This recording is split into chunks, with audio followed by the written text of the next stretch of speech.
Especially pay a tribute to President Erdogan of Turkey and the people of Turkey for hosting the largest refugee population. Excellencies, ladies and gentlemen,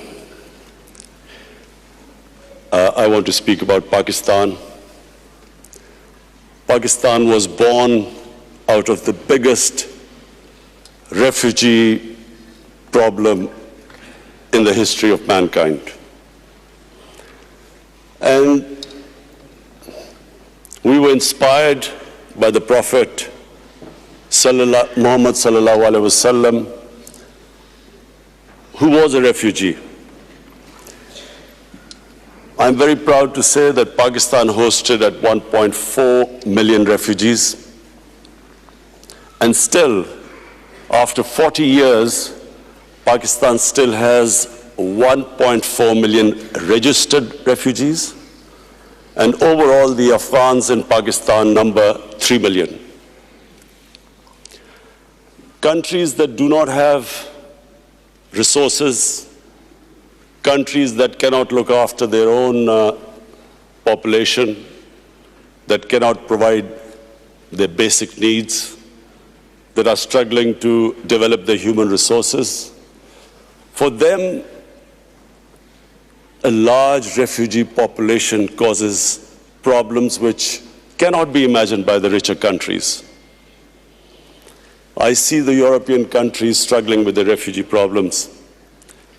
I see the emergence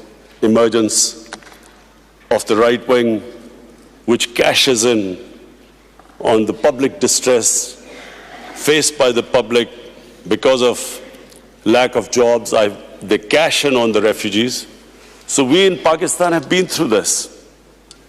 4 million refugees, and today almost 3 million refugees.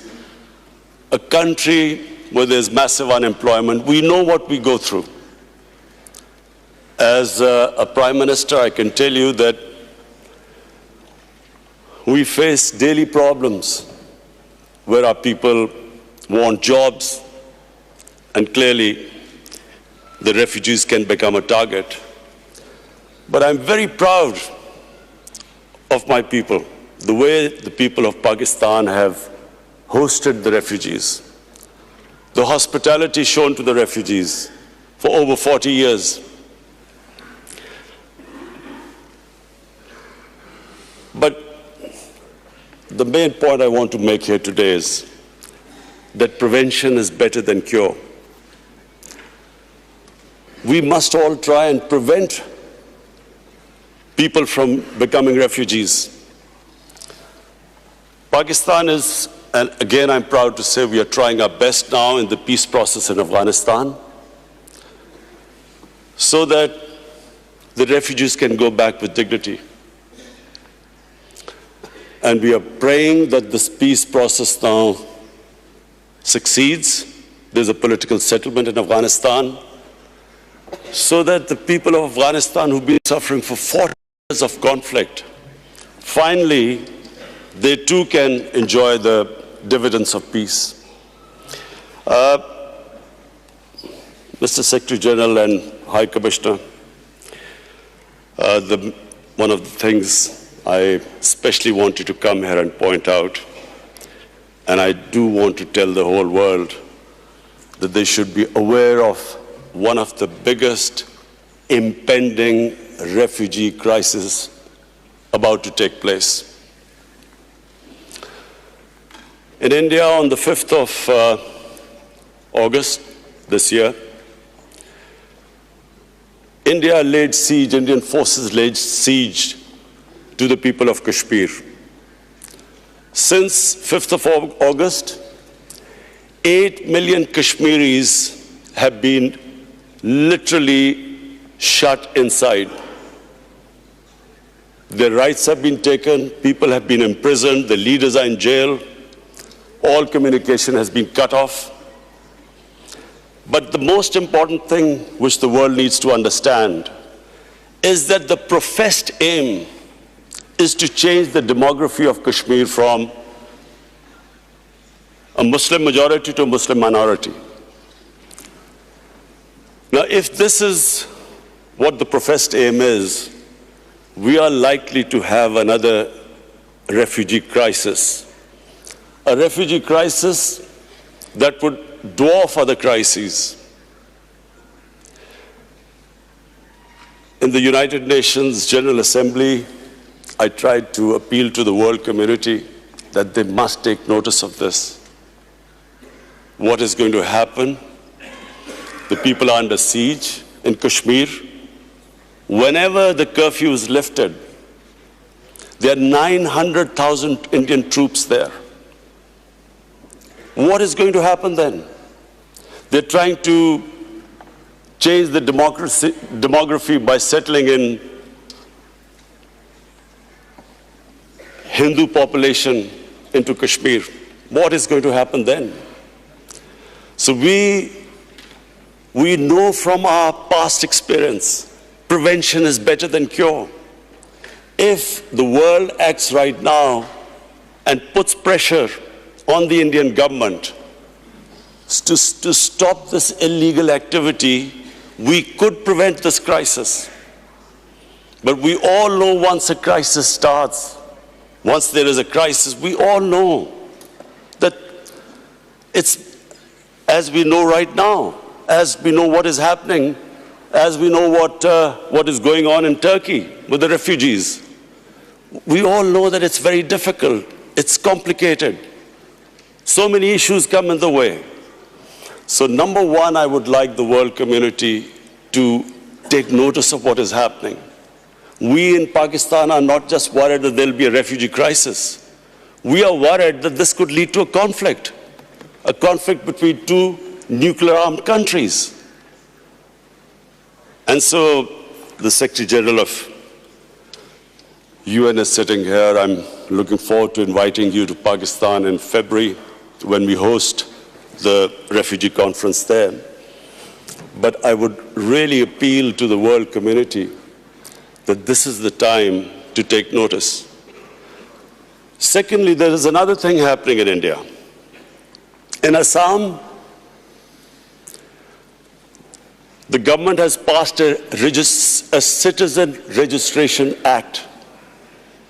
What does that mean? That means that every citizen has to prove their citizenship. This is what happened in Myanmar. Before the ethnic cleansing of Muslims started there, they were all supposed to first prove their citizenship. This is what is happening in Assam. Some 2 million people, mostly Muslims, are now required to prove that they actually are citizens of India. And according to one of the Indian ministers, the same act will, by 2024, will be all over India. So, along with this act, there is another law just recently passed, that from Pakistan, Afghanistan, and Bangladesh, any minority that is persecuted can find citizenship in India. That means that anyone except Muslims can find citizenship in India. So therefore, if you put these two acts together, when this act goes all over India, where every citizen will have to prove their citizenship, Secretary General, please understand the implications. There are 200 million Muslims in India.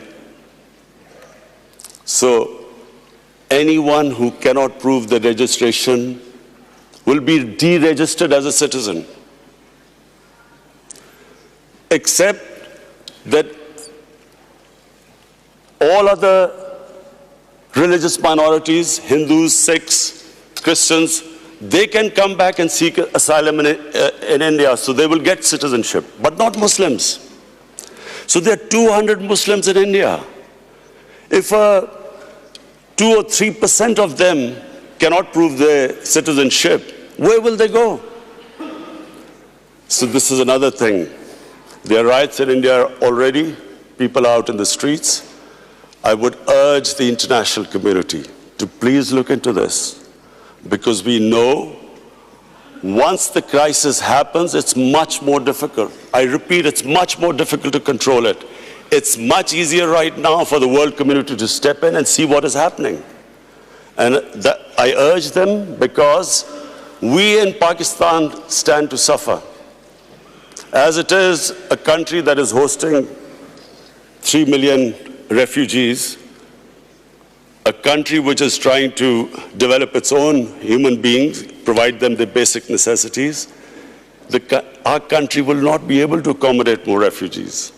So I especially came here, Mr. Secretary General and High Commissioner, I especially came here that this is the time for the world community to take notice.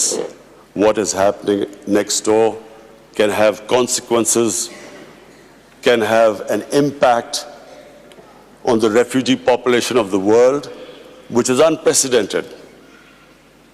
Thank you. वज़ीर-ए-आज़म Imran Khan Geneva में होने वाले 2 रोज़ा global refugee forum से खिताब कर रहे थे। वज़ीर-ए-आज़म इमरान खान ने कहा कि भारत जो कुछ कर रहा है, इंसानी अलमिया एक मरतबा फिर पैदा होने जा रहा है, जहां पर आलमी बरादरी इसका नोटिस ले। और आसाम में 20 लाख मुसलमानों की शहरियत मनसूख होने का खतरा है, जबकि वहां पर भी शुरू हो चुके हैं, वहां पर फसादात शुरू हो चुके हैं। वज़ीर-ए-आज़म इमरान खान ने इसके साथ साथ कहा कि पाकिस्तान ने सबसे ज्यादा मुहाजिरीन की मेज़बानी की है। इसके साथ साथ वज़ीर-ए-आज़म इमरान खान ने तुर्क अवाम और तुर्क सदर रजब तैयब एर्दोआन का भी खिराज तहसीन पेश किया कि वो इस वक्त दुनिया में